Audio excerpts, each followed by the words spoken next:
இந்திய கம்யூனிஸ்ட் கட்சியினுடைய நூற்றாண்டு நிறைவு விழாவினுடைய தலைவர்,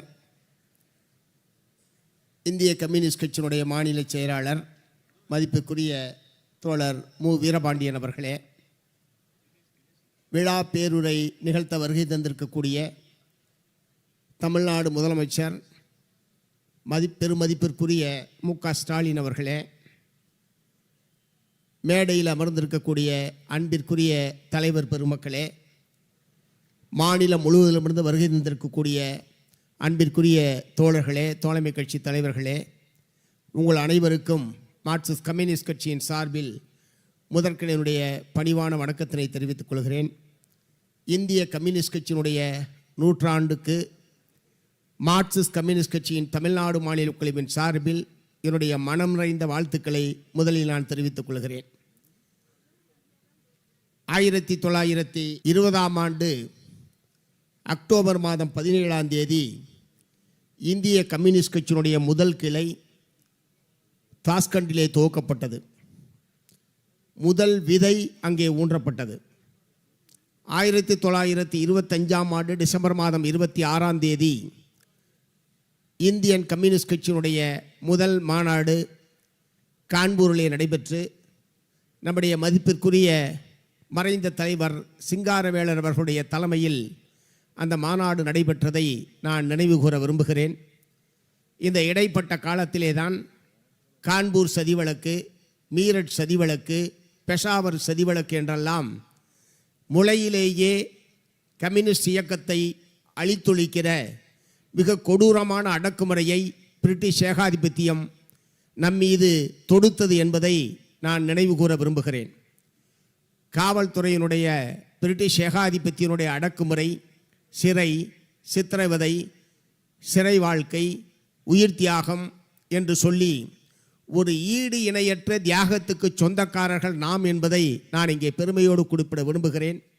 நம்முடைய மறைந்த மகத்தான தலைவர்கள் அகில இந்திய அளவிலே இருந்தாலும் சரி, தமிழ்நாட்டினுடைய மாநில அளவிலே இருக்கிற தலைவர்களாக இருந்தாலும் சரி, நம்முடைய தலைவர்களுடைய தியாக வரலாற்றை இன்றைக்கு இருக்கக்கூடிய இளைய தலைமுறையிடம் கொண்டு சேர்க்க வேண்டிய மிகப்பெரிய பொறுப்பு நமக்கு இங்கே இருக்கிறது என்பதை நான் சுட்டிக்காட்ட விரும்புகிறேன்.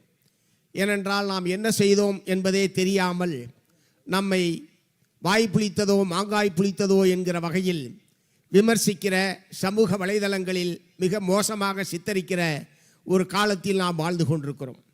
நமக்கு இணையாக, நம்முடைய தலைவர்களுக்கு இணையாக தியாகம் செய்த, அகில இந்திய அளவில் தியாகம் செய்த வேறொரு இயக்கத்தை இங்கே ஒப்பிடவே முடியாது என்கிற அளவுக்கு தியாக சீலர்கள் நிறைந்த இயக்கம் செங்கொடி இயக்கம் கம்யூனிஸ்ட் கட்சி என்பதை நாம் மக்கள் மத்தியிலே, குறிப்பாக இளைஞர்கள் மத்தியிலே கொண்டு செல்ல வேண்டும் என்று இந்த நேரத்திலே நான் கேட்டுக்கொள்ள விரும்புகிறேன். பிரிட்டிஷ் ஏகாதிபத்தியத்தை எதிர்த்த விடுதலை போராட்ட காலத்திலேயே ஏகாதிபத்திய எதிர்ப்பு, முதலாளித்துவ நிலப்பரப்புத்துவ எதிர்ப்பு, தீண்டாமை கொடுமையை ஒழிப்பு என்கிற மிக முக்கியமான 3 கடமைகளை முன்னுரிமை கடமையாக முன்வைத்து போராடிய இயக்கம் இந்திய கம்யூனிஸ்ட் கட்சி. அதிலே தான் அந்த காலத்தில் அதனுடைய தேவை இன்றைக்கும் இருப்பதாகவே நான் உணர்கிறேன்.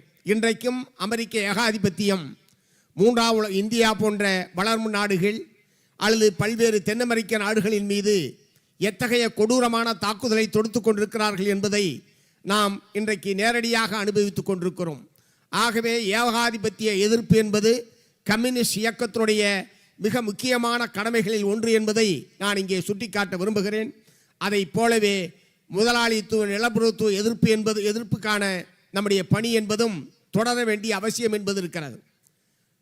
தீண்டாமை கொடுமை என்பது நாடு முழுவதும் சாதிய பாகுபாடு, தீண்டாமை கொடுமை என்பது நாம் 100 ஆண்டு காலமாக அதை ஒரு முதற்பெரும் கடமையாக மேற்கொண்டிருந்தாலும் கூட இன்றைக்கும் சமூகத்தில் சாதி என்பது நிலை பெற்று இருந்து கொண்டிருக்கிறது. ஆகவே இத்தகைய நாம் விடுதலை போராட்ட காலத்தில் முன்னெடுத்த இந்த கடமைகளை மீண்டும் தொடர்வதற்கும் மேலும் மேலும் வலுவாக முன்னெடுத்து செல்வதற்கும் இந்த நேரத்திலே நாம் உறுதி எடுத்துக் கொள்ள வேண்டும் என்று இந்த சந்தர்ப்பத்திலே கேட்டுக்கொள்ள விரும்புகிறேன். அதை போலவே இடதுசாரி இயக்கங்கள் அது எத்தனை கட்சிகளாக பிரிந்திருந்தாலும் இடதுசாரிகள் மத்தியிலே இடதுசாரிகள் ஒற்றுமை என்பது மிக மிக அவசியமான ஒன்று. நான் சொன்ன கடமைகளை முன்னெடுத்து செல்வதில் இந்தியாவில் உள்ள இடதுசாரி சக்திகள் ஒன்றுபட்டு நிற்பதும் கூட்டு போராட்டங்களை மேலும் மேலும் வலுவாக முன்னெடுத்து செல்வதும் அவசியமான ஒன்று. அந்த அடிப்படையிலே தான் நாம் இடதுசாரி அணியை உருவாக்குவதிலும் இடது ஜனநாயக சக்திகளை அணிதிரட்டுவதிலும் நாம் தொடர்ந்து பயணித்து கொண்டிருக்கிறோம். அதில் மேலும் நாம் வெற்றி பெற வேண்டும், முன்னேற வேண்டும்.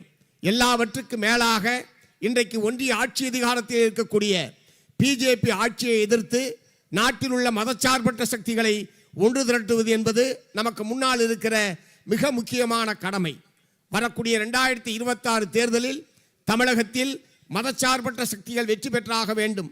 மதவெறி சக்திகள் எத்தனை முகமூடிகளை அணிந்து வந்தாலும், எத்தகைய தந்திரங்களை மேற்கொண்டாலும் மதவெறி சக்திகளுக்கு தமிழகத்திலே இடமில்லை. தமிழகத்திலே மதச்சார்பற்ற சக்திகள் அனைத்தும் ஒன்றுபட்டு நிற்கிறது. நிச்சயமாக அந்த மகத்தான வெற்றியை பெறும் என்கிற மிக பெரும் அரசியல் கடமை நமக்கு முன்னால் இப்போது இருந்து கொண்டிருக்கிறது.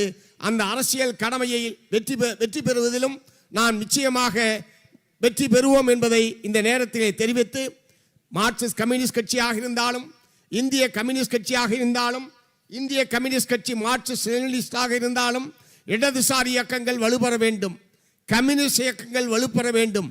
அது தொழிலாளி வர்க்கத்தினுடைய நலனுக்கு, விவசாயிகளுடைய நலனுக்கு, விவசாய தொழிலாளிகளுடைய நலனுக்கு, உழைப்பாளி மக்களுடைய நலனுக்கு இடதுசாரிகள் கம்யூனிஸ்டுகள் வலுப்பெறுவது மிக மிக அவசியமான ஒன்று என்கிற முறையில் மேலும் மேலும் நாம் வளர வேண்டும். இந்திய கம்யூனிஸ்ட் கட்சி நாடு தழுவிய அளவில் வலுப்பெற வேண்டும். வர்க்க போராட்டம் மேலும் வலுப்பெறுவதற்கு இந்த நூற்றாண்டில் நாம் அனைவரும் சபதம் ஏற்போம் என்று கூறி மீண்டும் ஒரு முறை என்னுடைய புரட்சிகரமான வாழ்த்துக்களை தெரிவித்து நிறைவு செய்கிறேன். நன்றி, வணக்கம்.